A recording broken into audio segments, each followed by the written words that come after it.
متاثر کریں۔ آزاد جموں کشمیر کے عوام بہت محب وطن ہے، انہوں نے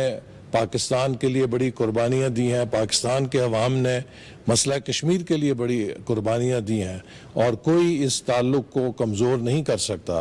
مجھے امید ہے کہ انشاءاللہ تعالی اس مسئلے کو ہم پرامن طریقے سے حل کرنے میں کامیاب ہو جائیں گے، اور بالخصوص میں جوائنٹ ایکشن کمیٹی کی قیادت سے اور آزاد جموں کشمیر کے عوام سے کہوں گا کہ ہمیں اس صورتحال میں جو ہمارے علاقے کی خطے کی صورتحال ہے اور جو اس وقت عالمی پس منظر ہے اسے پیش نظر رکھنا چاہیے کہ دنیا کے کس قسم کے تصادم سے، دنیا کس قسم کے کانفلکٹ سے اس وقت سامنا کر رہی ہے، اور ہم نے الحمدللہ اپنے خطے میں اتنی بڑی کامیابی حاصل کی ہے، اور ہمارا دشمن ملک جس کو ہم نے شکست دی ہے وہ کوئی ہمارے ملک کے اندر بحرانی صورتحال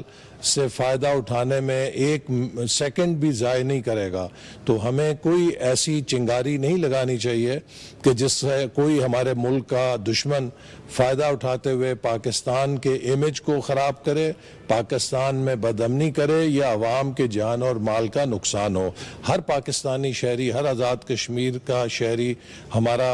عزیز باشندہ ہے، اور سب کا تحفظ ہماری ذمہ داری ہے۔ ہم کو امن کے راستے پر اور بات چیت کے ذریعے ہر مسئلے کو حل کرنا، اور مجھے امید ہے کہ ہم انشاءاللہ اس میں ضرور کامیاب ہوں گے۔ جوائنٹ ایکشن کمیٹی نے جس طرح کال دی 29 کی لاک ڈاؤن کے لیے اور پھر آگے کے لیے، تو اس پر پرائم منسٹر صاحب نے پھر وہی باہر سے اس کو مانیٹر کرتا رہا، اور ایک کمیٹی اسی ٹائم بنائی، اور میں اور ڈاکٹر طارق صاحب آئے، ان سے ایک لمبی چوڑی نشستیں کیے، کافی مذاکرات کیے، اور بہت سے ایشوز جو ان کے ڈیمانڈ تھے ان پر ہمارا فہم و تفہیم بھی پایا گیا۔ چند ایشوز اس طرح ہے کہ وہ کہ آئین اور قانون اس کے ساتھ تعلق تھا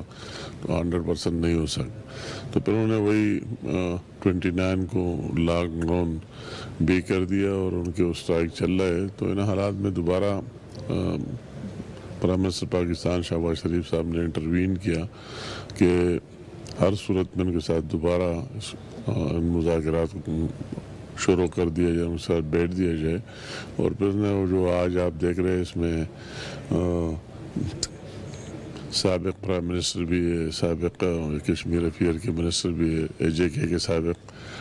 صدر بھی ہے، اور ہماری پارٹی کی لیڈرشپ بھی ہے، کئی فیڈرل منسٹرز ہیں، تو ہم سارے آ کر ان کی وہی جو نمائندگی تھی مظفر آباد میں اویلیبل، وہ ہمارے ساتھ بیٹھ گئی، اور ہماری اچھی انہیں جو باتیں کی اور ہم نے کی اچھی ماحول میں بات چیت ہوئی، اور پھر ان کا یہ خیال تھا کہ ہم اپنے دوسرے ساتھیوں سے جا کے ان کے سامنے رکھ دیں گے اور پھر آپ کو جواب دیں گے۔ ہم نے کہا اچھی بات ہے، آپ ان سے کنسلٹ کریں، اور اس میں کسی کا خیر اور فائدہ نہیں ہے احتجاج میں، اس میں اور ابھی تک جو نقصانات ہوئے اس پر ہم سب کو دکھ اور افسوس ہے، اور ہماری سب کی خواہش ہے کہ مزید اس طرح آگے نہ چلے، اور یہ باہمی افہام و تفہیم سے جو ان کے جنون ایشوز ہے وہ ریزالو ہو جائے، آپس میں بیٹھ جائے، اور مزید کشمیر کی یہ ساری لاک ڈاؤن اور لوگوں کی تکلیف ختم ہو جائے۔ ان شاء اللہ تعالیٰ امید رکھتے ہمیں ایک اچھے نیت سے اخلاص سے آئے ہوئے، آج ٹھہرے بھی، اگر ہمارے اس طرح پلان نہیں تھا، آج ٹھہرے بھی اس مقصد سے کہ کوئی وے آؤٹ نکل آئے اور ایک پازیٹیو میسج جائے۔ صورتحال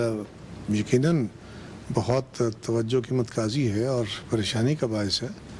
اسی لیے وزیر اعظم صاحب نے بھی ایک کمیٹی بنا کے ہمیں بھی بھیجا ہے۔ اس سے پہلے بھی ایک کمیٹی آئی تھی، اور انہوں نے آ کے جو ہمارے ساتھی اپنے حقوق کے لیے احتجاج کر رہے ہیں، پہلے بھی ان سے یہی مذاکرات ہوئے کہ ہم ان کے تمام جائز حقوق کے اوپر ان کے ساتھ ہیں، اور آج بھی ان سے بڑی تفصیل سے باتیں ہوئی ہیں۔ اس جو آؤٹ کم تھا، ان کے جو ساتھی ہمارے ساتھ مذاکرات کر رہے تھے، اس کے بعد وہ اپنے ساتھیوں سے مشورے کے لیے گئے ہیں، اور ہمیں توقع ہے انشاءاللہ کہ یہ جمہوری عمل ہے، جمہوری عمل کے ذریعے ہم لوگوں کو ڈائیلاگ کے ذریعے معاملات کا حل نکال لیں گے۔ میری درخواست سب سے یہی ہے کہ حقوق کے لیے لڑائی ہے، حقوق ملیں گے، جو ڈائیلاگ سے مل جائے وہ لڑکے نہیں لینا چاہیے، اور اس وقت امن کی ضرورت ہے۔ حکومت آزاد کشمیر بھی اور حکومت پاکستان بھی، اب تو وزیر اعظم پاکستان نے ڈائریکٹلی اس میں انٹروین کیا ہے، تو آپ صبر کا دامن ہاتھ سے نہ چھوڑیں. جو حادثے ہو گئے بہت تکلیف دہ، بہت افسوسناک، ان خاندانوں کے ساتھ بہت تعزیت ہے، اور جو زخمی ہیں ان کے لیے بھی دعا ہے کہ جلد صحتیاب ہوں. ہم اس کا انشاءاللہ بہترین علاج نکالیں گے، لیکن صبر سے رہیے اور امن کا دامن نہ چھوڑیے. ہم آپ کے نمائندے ہیں، ہم کسی صورت آپ کو مایوس نہیں کریں گے، اور یہی وزیر اعظم صاحب کا خواہش اور خواب ہے.